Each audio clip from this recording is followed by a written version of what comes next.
primer libro de Samuel, capítulo 3. Estábamos viendo pautas para un servicio eficaz, era el tema que teníamos. Estábamos desarrollando pautas para un servicio eficaz a partir de el capítulo 3, versículo 1 del primer libro de Samuel. El llamamiento de Samuel es como se titula esa porción de la escritura, es el subtítulo que tiene. Llamamiento de Samuel.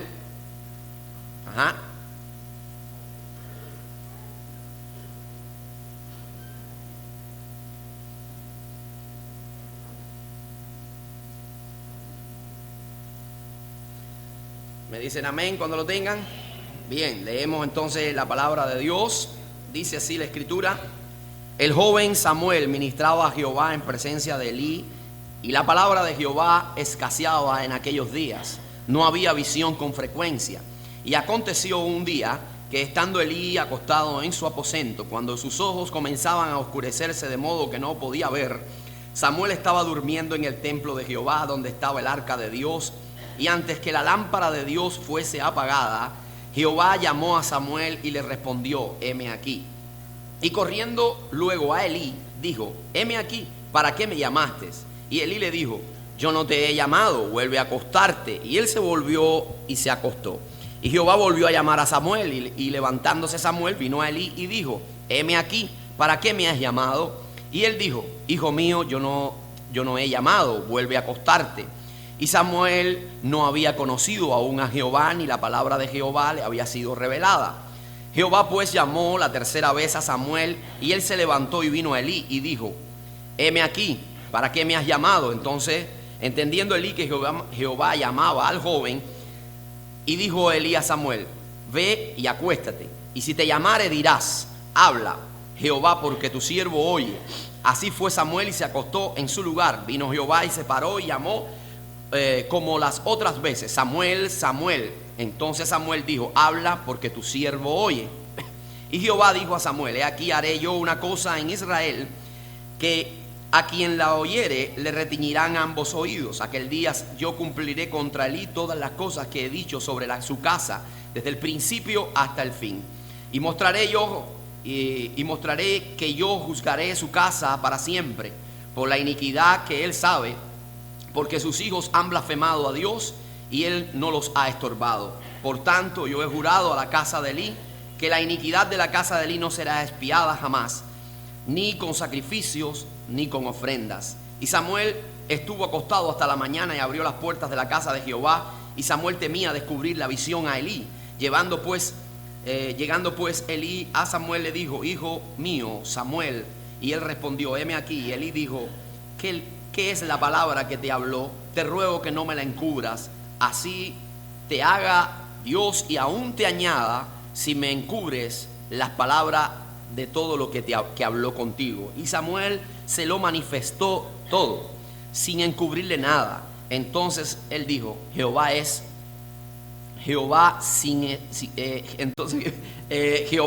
haga lo que bien le pareciere. Y Samuel creció y Jehová estaba con él, y no dejó caer a tierra ninguna de sus palabras. Y todo Israel, desde Dan hasta Beerseba, conoció que Samuel era fiel profeta de Jehová. Gloria a Dios. Lo dejamos hasta ahí. Oramos. Señor, te damos gracias. Gracias, mi Dios, por la oportunidad de leer tu palabra y de poder reflexionar en ella. Ruego, Señor, que en esta hora tú hables a nuestros corazones. Tú nos des la enseñanza necesaria que ha de edificar nuestro corazón, nuestra vida, nuestro espíritu. Y te rogamos, Padre, que tú tomes control de todo lo que hagamos en este momento. Que todo esté enfocado, direccionado en darte honor y gloria a ti, porque solamente tú eres digno de ser exaltado, solamente tú eres digno de ser glorificado. Te rogamos, Dios mío, que me uses como un canal para ministrarla, que lo que brote de mis labios sea tu voz, Señor, y tuya la gloria y la honra. Reprendemos toda obra de las tinieblas, todo obstáculo que el enemigo quiera poner en nuestra mente, Señor, para que sea estorbada tu palabra. Lo echamos fuera en el nombre de Jesús y nos abrimos al trato de tu Espíritu Santo, a la influencia de tu palabra en nuestro corazón. En el nombre de Jesús, a ti la gloria y la honra, por Jesucristo. Amén y amén. Bien, gloria a Dios. Bueno, hermanos, estuvimos viendo el título que nos ha estado acompañando en esta semana, que eran pautas para un servicio eficaz. Y a modo de resumen, porque yo sé que han pasado algunos domingos al menos voy a citar algunos de los enunciados que estuvimos viendo en este tema. Estuvimos hablando del libro de Samuel, la importancia del libro de Samuel, cómo estaba conformado inicialmente el libro de Samuel, y que era parte de un solo material, pero más adelante este libro se compone de dos, primero y segundo libro de Samuel, y estuvimos viendo los personajes que toman lugar en este libro. Estuvimos viendo a Samuel como el profeta, estuvimos viendo a David, estuvimos viendo a Saúl, Samuel, Saúl, David, que fueron estos dos últimos los reyes, los primeros reyes del reinado unido, de la etapa del Reino Unido. Vimos que habían 4 principios básicos que se veían en este libro. Número 1 era el pacto davídico, vimos la soberanía de Dios, también vimos cómo el Espíritu Santo es capaz de levantar hombres y capacitarlos para tareas que les son asignadas específicamente desde el cielo, y también vimos las consecuencias tanto para una persona en lo particular como para una nación que trae el pecado cuando se practica deliberadamente. Estuvimos viendo todos esos puntos. Vimos la condición crítica, pésima que estaba viviendo el pueblo de Israel en este momento. Era uno de los puntos más bajos en la historia del pueblo de Israel. Estaban en una etapa muy sombría donde el sacerdocio estaba completamente desenfocado, estaban los líderes desorientados. Dice la escritura que Elí estaba muy falta de visión, y no solamente para hacer referencia a la edad, que tenía 98 años y que sus ojos quizás estaban un poco cansados, sino que hay un principio plasmado en la intención del escritor, y es que también estaban diciendo que Elí tenía corta su visión espiritual y estaba muy desenfocado. Vimos su tolerancia extrema a ser permisivo extremo con sus hijos, con la conducta de sus hijos. Tenemos la persona de Ofni y Fine, los cuales eran hijos de Elí, que también dice la escritura eran hombres impíos y que no tenían conocimiento de Dios. Así que eran personas que, a pesar de que estaban oficiando en el templo, estaban desconectados de Dios, lejos de Dios. Su conducta era una conducta pecaminosa. Eso nos trajo 4 principios que vimos. Número 1, solo los voy a enunciar. Número 1, cuando el liderazgo está falto de visión, cuando el liderazgo está desenfocado de Dios, todo lo que viene son de deterioro a grandes escalas, y eso se puede ver en todas las áreas de la vida, tanto en el punto de vista general de una nación. Cuando un liderazgo no toma en cuenta a Dios, no busca a Dios, no tiene a Dios como lo primero, eso está destinado al caos, tanto en la iglesia como en un hogar, como en la célula de la sociedad que es la familia. Bueno, si el cabeza de familia no tiene en cuenta a Dios, no busca a Dios, no tiene una vida supeditada a Dios y teniendo en cuenta los principios de Dios, pues esa familia también está destinada a tener muchos problemas. También vimos otro elemento, y era que teníamos que tener cero tolerancia con el pecado. Cero tolerancia con el pecado. Sabemos que el pecado perjudica, se convierte en un lastre en nuestra vida espiritual y nos lleva muy lejos del propósito que Dios tiene para nosotros. También vimos que nos debemos mantener vigilantes, no sea que nosotros entremos en el nominalismo evangélico, en el nominalismo cristiano. O sea, que es posible una persona estar dentro de la iglesia, estar sirviendo incluso en la iglesia y estar muy lejos de Dios. Sí, es posible. Los hijos de Elí son un ejemplo de ello. Hay cristianos nominales, hay cristianos solo de nombre, pero que su vida dista mucho de su relación con Dios. Y entonces tenemos como último elemento, es que tenemos que tener una mente alerta para rechazar la decadencia espiritual. Estuvimos viendo el concepto de la decadencia espiritual. ¿Qué era decadencia espiritual? Estuvimos viendo también los síntomas que trae a nuestra vida cuando estamos entrando en ese proceso terrible de decadencia espiritual. Para los que no vinieron, yo creo que es necesario que nosotros al menos citemos el concepto, qué cosa es la decadencia espiritual. Lo voy a decir solo rápido, no voy a entrar en los síntomas ni nada de eso porque no tenemos tiempo en esta mañana. Pero qué cosa es la decadencia espiritual, solo para identificarlo. Dice: es un proceso de deterioro espiritual y encallecimiento de la conciencia. Es tan nocivo y engañoso que la persona afectada considera estar bien, pero en realidad es víctima de un deterioro continuo que incluye la muerte espiritual. En este caso, cuando hablamos de la muerte, estamos hablando de separación de Dios. Estuvimos viendo también ahí los síntomas que presenta una persona, pero no no podemos entrar en ellos por cuestión de tiempo. Ahora, también vimos un punto segundo en nuestro tema, y era la persona de Samuel. La persona de Samuel era un hombre llamado a marcar la diferencia en medio de ese ambiente tan hostil, en medio de ese ambiente tan convulso, en medio de ese ambiente tan desenfocado, donde todo el mundo estaba haciendo lo contrario. Samuel es levantado por el Señor y puesto por el Señor en ese lugar ahí, precisamente para modelar un estilo de vida completamente diferente, que tenía en cuenta a Dios y que se sometía a Dios y que buscaba a Dios y que tenía hambre y sed de Dios. Amado, muchos de nosotros Dios nos ha puesto precisamente para brillar y resplandecer en ese sitio incómodo, quizás donde tú te has sentido en estos últimos años o en estos días, te has sentido incómodo. Tú estás ahí con un propósito, y el propósito que tienes en ese lugar, ya sea en ese trabajo, en la escuela, en la familia, donde mucha gente no conocen a Dios y muchas veces tratan de hacer bullying de ti, tratan de burlarse de ti. Amado, Dios te puso ahí para marcar una diferencia y para mostrar un estilo de vida superior y más alto. Así que en ese sentido, sobre esa base, tú y yo estamos como Samuel, llamados a marcar la diferencia. ¿Cuál es la palabra clave que vimos en ese punto? Determinación. Tenemos que estar determinados a ser diferentes. Tenemos que estar determinados a vivir para Dios. Amén. ¿Se entiende hasta ahí? ¿Sí o no?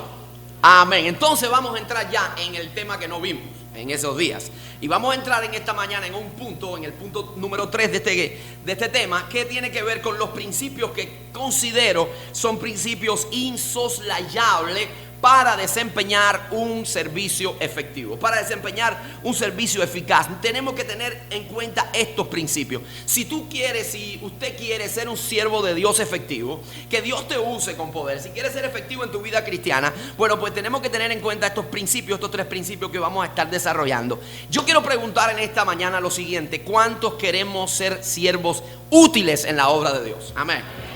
Queremos ser siervos útiles en la obra de Dios. Queremos que todo lo que hagamos para Dios no solamente glorifique el nombre de Dios, y que eso es el punto número central, el punto número 1, glorificar a Dios, pero queremos que también sirva de crecimiento a otra gente, que sirva para la edificación de otra gente. Entonces tenemos que tener en cuenta varias cosas, y es lo que quiero compartir con ustedes a la luz de Samuel, a la luz de este hombre de Dios que apenas es un joven en este momento, pero que nos va a enseñar mucho a lo largo del libro. Y lo primero que quiero compartir con ustedes es que tenemos que tener un corazón abierto a la instrucción.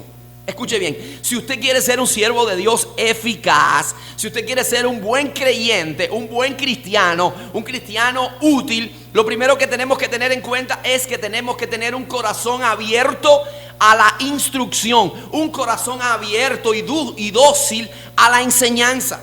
Cuando usted va a la escritura, usted va a encontrarse que ese principio estaba en Samuel.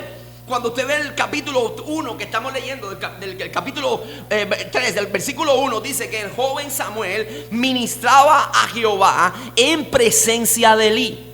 Pero no solamente está diciendo que él ministraba a Jehová en presencia de Elí como que él estaba ahí, como una figura decorativa, no. Como acto presencial, no, sino que lo que quiere decir ahí, el principio que hay en la escritura hebrea, es que él estaba bajo la supervisión de Elí. Él estaba bajo el mentoreo de Elí. Él estaba siendo rectoreado por Elí. Sus primeros pasos en el sacerdocio se los enseñó Elí. Sus primeros pasos en la liturgia del templo, él fue quien lo instruyó, él fue el que lo inició. Él le dijo cómo tenía que ofrecerse el sacrificio, él cómo tenía que actuar en la adoración, cómo tenía que presentarse en el altar. Él le estaba comunicando todas estas cosas, y Samuel estaba como una esponja absorbiendo todo lo que su maestro, lo que su mentor en este momento le estaba transmitiendo. Eso se llama espíritu enseñable. Eso se llama tener un corazón dócil y abierto, amado, a la instrucción. Y nosotros, si queremos servir a Dios y hacerlo excelentemente, tenemos que tener oídos bien abiertos y un corazón bien dócil para cuando otra persona pueda venir a enseñarnos. Amén. Ahora, cuando usted va a la Escritura, usted va a encontrarse que muchos de los hombres que Dios usó y que han impactado nuestra vida en el plano canónico, en esta plataforma bíblica, esos hombres que nos han desafiado y que hemos visto que Dios usó de manera poderosa, analice su vida y se va a encontrar que todos tenían un mentor. Se va a encontrar que tuvieron la rectoría de alguien. Alguien los estaba guiando. Alguien les dio los primeros pasos. Alguien los enseñó a gatear. Alguien les dijo cómo hacer las cosas. Cuando vemos al profeta Eliseo, vemos que tenía una doble porción del espíritu que había en ¿quién? En Elías. Pero Elías fue quien le dio inicio. Elías fue quien primero le dio los primeros pasos, quien le dio instrucción. Vimos la persona de Josué, el hombre conquistador, el que reparte la tierra prometida, el que se convierte en la amenaza de los cananeos. Ese joven que entró, que cruzó el Jordán, que conquista la tierra prometida y que la reparte, no fue que vino así de manera empírica y salió, sino que tuvo la instrucción de un hombre de Dios piadoso llamado Moisés. Él fue el que le dio el camino primero. Él fue el que trazó la línea. Él tenía un espíritu enseñable también, un corazón abierto a la instrucción.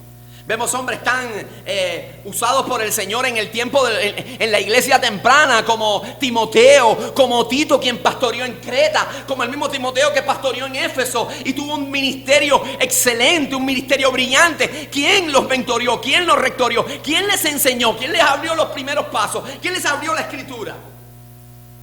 Pablo. Todos tuvieron un agente que los enseñaba. Y la Escritura aquí nos habla de que Elí era esa persona que estaba instruyendo a Samuel. Amado, cuando vamos a la Escritura vamos a encontrarnos ese principio. Si nosotros queremos ser usados por el Señor, tenemos que tener esa idea presente en nuestra mente. Porque un espíritu arrogante, con un corazón que se cierra al conocimiento, se pierde la bendición de ser usado por Dios. Se pierde la bendición de aprender, de subir a otros niveles, de aprender otras cosas que hasta el momento no las conoce, y se queda estacionado en la ignorancia y consecuentemente viene a ser una persona mediocre. Porque hay gente que usted no le puede enseñar nada, porque hay gente que se lo cree que lo sabe todo. Algunos de los que estamos aquí no sabemos todo. Nadie, nada sabemos, hermano. Continuamente tenemos que estar aprendiendo. Y especialmente yo quiero que los jóvenes estén escuchando esto, y más bien los juveniles, aquellos que están en la adolescencia, porque muchas veces esa etapa es engañosa, haciéndonos creer que nosotros no lo sabemos todo y que papá y mamá no se saben nada. Tú no sabes eso, tú no sabes cómo son las cosas. Yo sí sé, porque yo sé cómo se piensa ahora. No. Mamá y papá tienen mayor experiencia. Mamá y papá tienen una mejor visión. Ellos han caminado muchos años antes que tú. Así que hay que tener un corazón abierto. Los jóvenes y juveniles me dicen amén. Me dijeron un amén con un desgano. Un corazón abierto y dócil a la enseñanza. Usted sabe cuál fue la hecatombe o el detonador que divide el reino de Israel. Sabemos todo que era una consecuencia del mismo reinado de Salomón, que ya eso estaba establecido por Dios, por el pecado de Salomón. Dios le dijo a Dios: pero no lo voy a hacer en tu tiempo por amor a David tu padre. Pero hubo un momento, un detonador, cuando Roboam se sienta en el trono, y entonces llega Jeroboam y le dice: tu padre puso pesada carga sobre nosotros. Por favor, mira, trata de aminorar un poco esa carga, ligera, quita un poquito la carga a nosotros, haznosla más ligera y te vamos a servir siempre.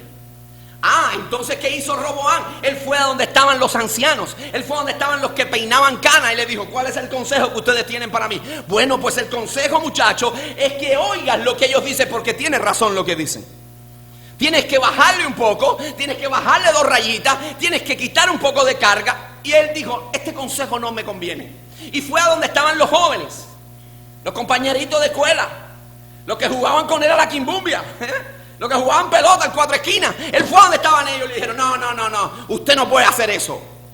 Y dejó la voz de la experiencia, dejó su corazón cerrado a la instrucción y decidió escuchar la voz de la inexperiencia. Entonces, ¿qué trajo? División el reino. Jeroboam dijo: las 10 tribus conmigo para el norte, y se dividió el reino de Israel norte y sur. Y trajo una detonante por cerrar su corazón a la instrucción. El que ama, decía el proverbista Salomón, ese hombre que es sabio, decía: el que ama la instrucción ama la sabiduría. El que ama la instrucción ama la sabiduría. Porque el mandamiento es lámpara y la enseñanza luz. Dice, y las reprensiones, camino de vida son, y el que instruye también. No, tenemos que tener un corazón abierto a la instrucción. Claro, hago un paréntesis. Claro que tenemos que escuchar y ver y ser muy sabios y pedirle a Dios sobre todas las cosas un discernimiento espiritual para ver de dónde viene la enseñanza. Porque la fuente dice mucho del material que traen. Pero sí, amado, Pablo dice, tenemos que saberlo todo, escudriñarlo todo, ¿y qué más? Y retener lo bueno. ¿Sí? ¿Usted se come el pescado con espina y todo? No. Comemos pescado, la masa y la espina la tiramos a un lado. Así mismo. El consejo que viene de Dios, usted tome lo bíblico, tome lo que viene en armonía con lo escritural, abrácelo, tómaselo, ingiéralo, eso le va a nutrir. La espina a un lado. Ahora, número 1, tenía un corazón enfocado, para ser enseñado, un deseo de conocer más. Tenía un corazón dócil para ser instruido. Número 2, un hombre enfocado en servir a Dios. Samuel era un hombre, a pesar de su corta edad, un joven enfocado en servir a Dios, amado. Ese era su anhelo, ese era su deseo, servir a Dios.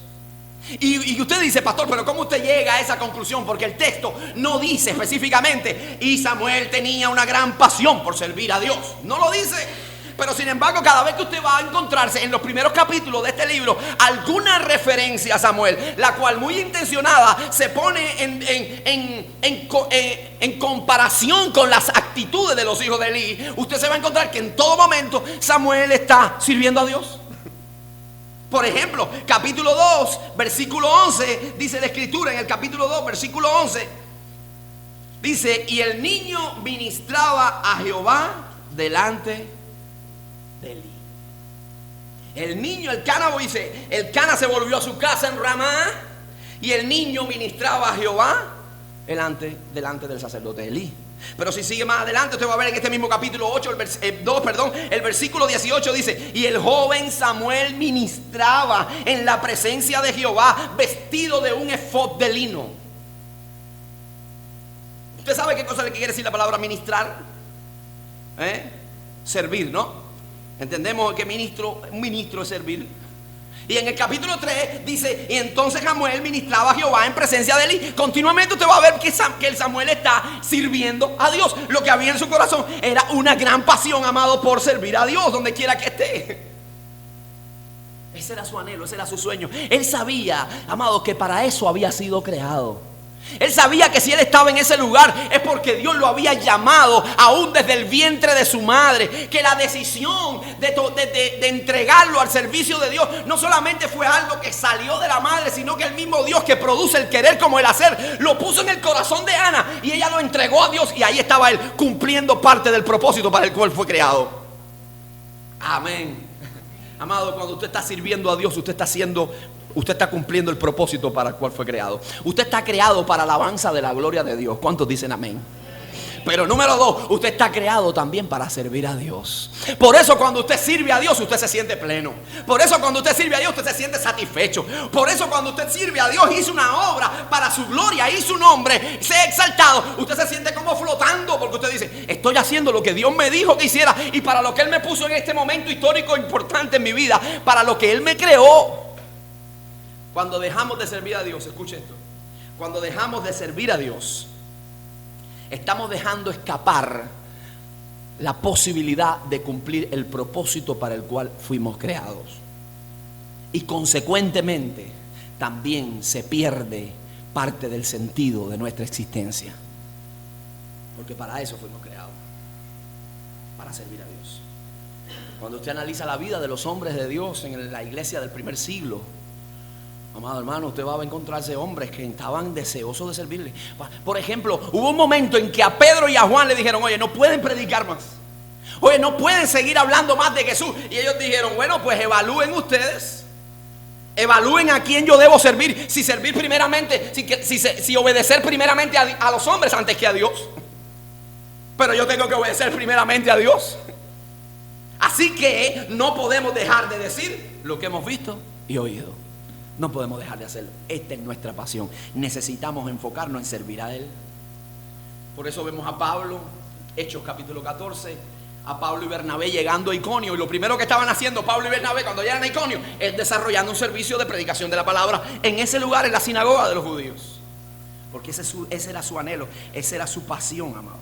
Servir a Dios. Pregunto en esta mañana, ¿es tu pasión servir al Señor?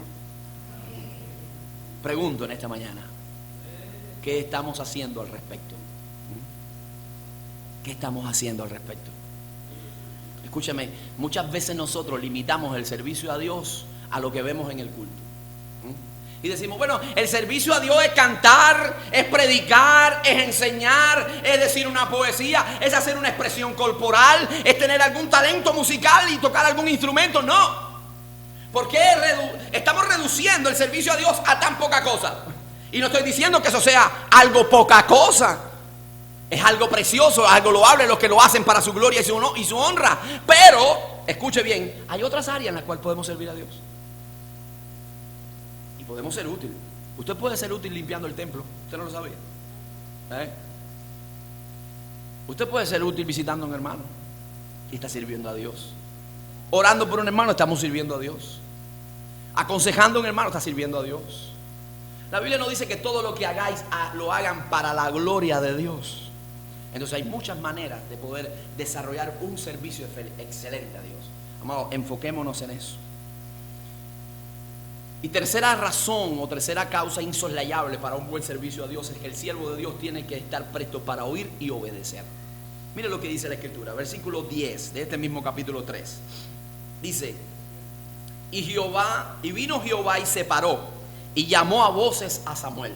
Samuel, Samuel. Entonces Samuel dijo, habla porque tu siervo oye. Habla porque tu siervo oye.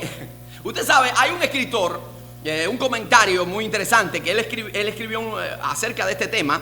Y él decía que una versión libre de esta explicación que está dando Samuel, o esta expresión de Samuel, una versión mucho más libre, más a los jaruqueños, pudiera ser, habla Señor porque tu esclavo escucha para obedecer.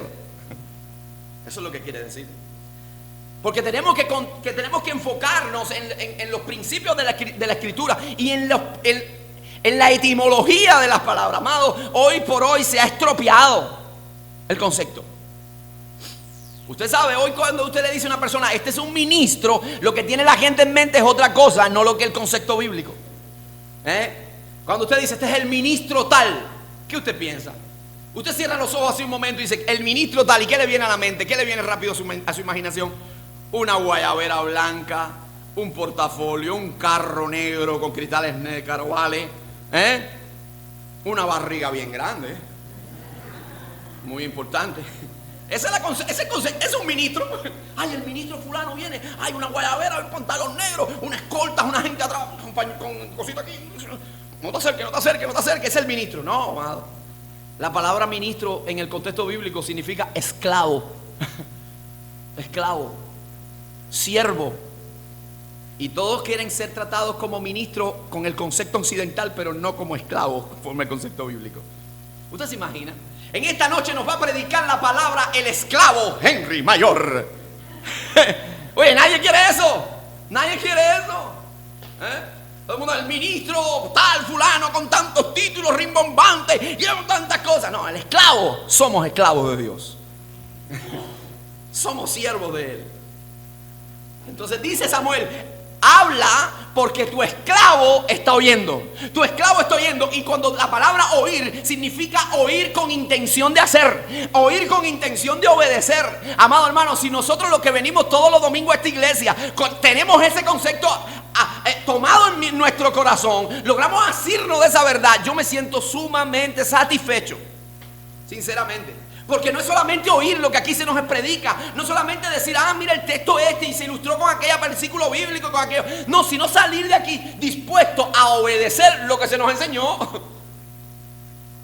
Ahí está la efectividad en la vida cristiana. Ahí está la efectividad en el ministerio, en oír y en obedecer. Salir a la calle dispuesto a practicar lo que ya se nos dijo, lo que ya se nos enseñó.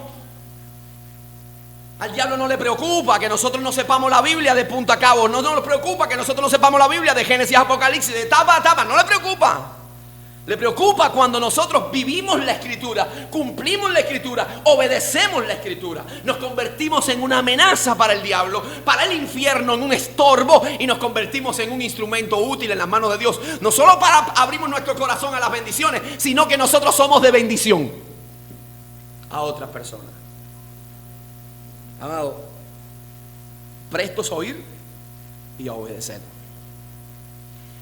Hechos capítulo 8, el Señor le dijo a Felipe: Felipe, sale de Samaria y vete al desierto. Y Felipe dijo: sí, Señor, lo que tú digas hago. No cuestionó, no se puso a tratar con el Señor de cambiar los planes. No, Señor, eso es lo que tú quieres, voy al desierto.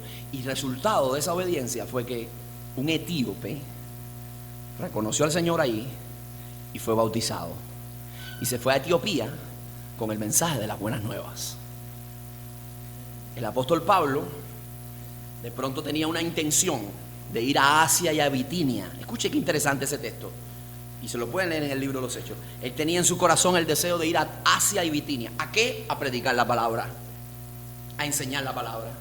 Pero dice, el Espíritu no los impidió. Dios no quiso que ellos fueran a ese lugar. Amado, hay veces que Dios es el que te cierra la puerta. Hay veces la gente piensa, ay, porque el diablo hay que... No fue ni el diablo. Dios no quería que tú fueras ahí. Dios no quería darte eso. Dios no quería abrirte esa puerta. ¿Por qué? Porque no era lo que te convenía. Y no era lo que Él tenía para ti. Él tenía otra cosa mayor. Y dice, más entonces en medio de la noche se me presentó una visión de un varón macedonio que me decía, pasa a Macedonia y ayúdanos. Y dice que él, obedeciendo la visión celestial, fue a Macedonia, fue a Filipo, y allí comenzó a predicar el evangelio, y allí lo metieron preso. ¿Usted vio eso? Hay veces obedecer a Dios te mete en problemas. Hay veces obedecer a Dios, hacer lo que Dios te manda hacer, te hace tragar buche amargo, amado. Te hace tragar mucho buche amargo. Pero el resultado que Dios tiene es mejor y más grande. Y los buches que hemos tomado amargos y las piedras que hemos recibido se vuelven intrascendentes cuando somos capaces de ver lo que Dios ha hecho. Y tenemos que levantar las manos y decir, gloria a tu nombre, Padre. Fueron mejores las piedras. Fueron mejores los tragos amargos. Porque mira tu obra realizada. Y en medio de esa visión celestial se funda una iglesia en Filipo, donde forman parte de esa iglesia un carcelero, su familia, y Lidia, la vendedora de púrpura, también está allí con su familia. Amado, obedecer, oír y obedecer. Ahí está la clave. 3 principios insoslayables para un servicio eficaz. ¿Usted quiere ser siervo de Dios efectivo? ¿Cuántos lo quieren ser? Entonces tenemos que oír, obedecer, deseos de servir, deseos de trabajar para Él, enfocarnos en Él cada día. Ahora, voy a terminar con este punto, con este elemento, y es el punto número final. Y es el reconocimiento detrás de la evidencia. Y vamos a leer los versos 19 y 21 al 21. Mira lo que dice el reconocimiento detrás de la evidencia. Mira lo que dice la Escritura. A partir del verso 19 dice, y Samuel creció y Jehová estaba con él y no dejó caer en tierra ninguna de sus palabras. Y todo Israel, desde Dan hasta Berseba, conoció que Samuel era fiel profeta de Jehová. Todo Israel llegó a un reconocimiento, llegó a una conclusión. Jehová es el que está guiando a Samuel. Él es un verdadero profeta de Dios. Pero ese reconocimiento venía detrás de una evidencia que se dejaba claro, y ellos podían llegar a una conclusión. Bueno, este es el hombre de Dios, este es el profeta de Dios. Todo el mundo concluyó que era eso. ¿Cuál era la evidencia que dejaba por sentado de que él era un profeta fiel, auténtico, genuino de Jehová? ¿Cuál era la evidencia? Bueno, dice, ninguna de las palabras que Dios le dio a Samuel se dejaron sin cumplir. Todas tuvieron cumplimiento. Es más, le voy a leer como lo dice la Biblia de las Américas. Dice, el Señor estaba con él, y voy a desglosar eso. El Señor estaba con él y no dejó, y dice, y no dejó sin cumplimiento ninguna de sus palabras. El Señor estaba con él y no dejó sin cumplimiento ninguna de sus palabras. Ahí está la clave, hermano, por la cual las personas podían reconocer de que verdaderamente Samuel era el profeta de Dios. No era porque Samuel estaba proclamándose profeta. No era porque Samuel trabajó de manera perspicaz para que la gente llegara a esa conclusión. No era que él daba propaganda a sus hazañas y hechos. No era que él estaba proclamando por ahí su llamado. Es más, que él quería encubrírselo. La intención de todo joven tímido era que no quería decirle a Elí lo que había pasado, pero su compromiso con Dios era tan grande que tuvo que decirle todo lo que Dios le había dicho. Y que eso incluía que Elí iba a ser raído de la situación. Amado, ¿cuál era el asunto que había en él para llegar a esa conclusión? Número uno, voy a desglosar el texto. Número uno, dice la escritura, Jehová estaba con él. Diga conmigo, Jehová estaba con él. Ahí está la clave. Jehová estaba con él. La presencia de Dios estaba en su vida, amado. Esa es la clave para el éxito. Que la presencia de Dios esté en tu vida. Lo que hace que las cosas funcionen.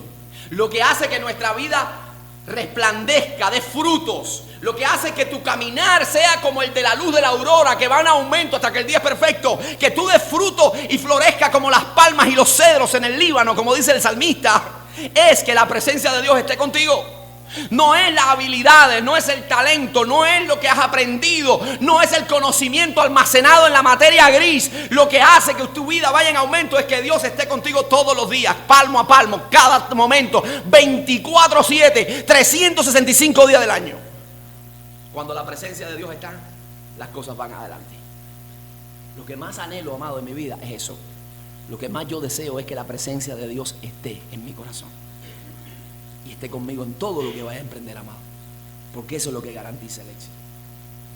Usted va a ver en la escritura que todos los hombres, esos que yo les mencioné hace un rato y que fueron útiles, herramientas excelentes en el plan de Dios, anhelaban la presencia de Dios y valoraban eso. ¿Qué significa eso de la presencia de Dios? Significa que está la aprobación de Dios, el respaldo de Dios, la gracia de Dios, la bendición de Dios, la aceptación de Dios sobre tu vida y sobre las cosas que tú emprendes. Significa eso. Y eso es lo que yo anhelo, tanto en mi ministerio como en mi vida cristiana. Que la presencia de Dios esté. Yo no sé si eso es lo que usted anhela. ¿Cuánto anhelan eso? Pero vaya a la escritura. Usted se va a encontrar que el requisito fundamental que quería el pueblo, cuando Josué fue a entrar a tomar el mando, cuando fue el sustituto de Moisés, la gran preocupación del pueblo era una sola: que Dios esté contigo así como estuvo con Moisés. Porque si Dios está contigo de la forma que estuvo con Moisés, nosotros estamos tranquilos, sabemos que esto va para adelante. Por eso usted va a ver que el pueblo de Dios, muchas veces cuando tenía batallas, pruebas, cuando tenía que salir a una contienda militar, ¿qué quería llevar a esa batalla? El arca de Jehová. ¿Qué significaba el arca de Jehová? La presencia de Dios. Y cuando tú sales a una guerra, cuando tú sales a una batalla, si tú sabes que Dios está ahí, usted sabe que tú eres victorioso, ¿sí o no? Usted sabe que va a ganar. Eso es caso cerrado. Eso es una victoria segura, inminente. ¿Por qué? Porque Dios está ahí. Por eso decían, llevemos el arca a la batalla, porque significa que Dios está con nosotros en la batalla. Por eso David, cuando él estaba reinando, lo primero que hizo fue querer llevar el arca a Jerusalén, porque significaba la presencia de Dios en ese lugar. Así que dijo, qué mejor que tener la presencia de Dios en la ciudad, qué mejor que tener la presencia de Dios en este lugar. Y David quiso hacer todo para traer la presencia de Dios y estableció un programa para traer la presencia de Dios. Lo que pasa es que el programa no venía en armonía con la escritura. Y cuando llegaron a un lugar determinado, dice que los bueyes en la era de Kidón comenzaron a moverse y usando gran temeridad, tocó el arca y ahí mismo cayó muerto. Y dice que dejaron el arca del pacto en la casa de Obed-Edom Geteo. Pero lo interesante de todo eso es que dice, mire lo que dice el texto, se lo dejo de tarea, que dice, y dejaron el arca del pacto en casa de Obed-Edom Geteo, y estuvo allí por 3 meses, y dice, y prosperó la casa de Obed-Edom Geteo. Wow, donde está la presencia de Dios hay prosperidad, hay avance, amado, hay luz, hay claridad. Yo he llegado a hogares, literalmente, voy a llevarlo a lo práctico. Yo he llegado a hogares donde antes de conocer a Cristo había una oscuridad, amado. Una oscuridad en esa casa.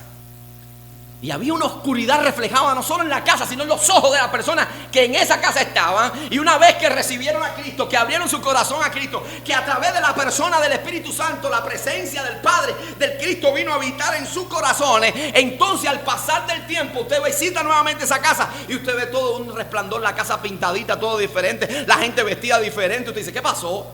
La presencia de Dios activó vida en ese lugar.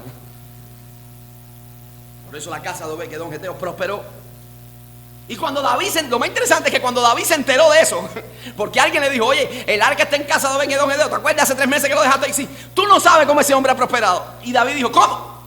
¿A traer el arca para acá? Vamos a traer el arca. Esta vez sí lo hizo como tenía que hacerlo. Buscó a los levitas, la llevaron en sus hombros, hizo un sacrificio y todo como tenía que hacerse. Y llegó el arca a Jerusalén. Y allí la establecieron en el lugar donde tenía que estar. Y usted sabe que lo interesante, y se lo dejo de tarea para que busquen en los libros primeros de Crónica, que se va a encontrar que Obed-Edom geteo no se quedó en su casa diciéndole adiós al arca. Se fue donde estaba el arca. Y la vez que volvemos a ver que se hace mención en la escritura, Obed-Edom geteo dice, estaba en la puerta donde estaba la presencia de Dios. Él dijo, lo que yo sentí es tan grande, lo que yo experimenté es tan extraordinario, que yo siempre quiero estar cerca de la presencia de Dios en mi vida. Amado, qué bueno es estar caminando con Dios. Qué bueno es caminar con Dios.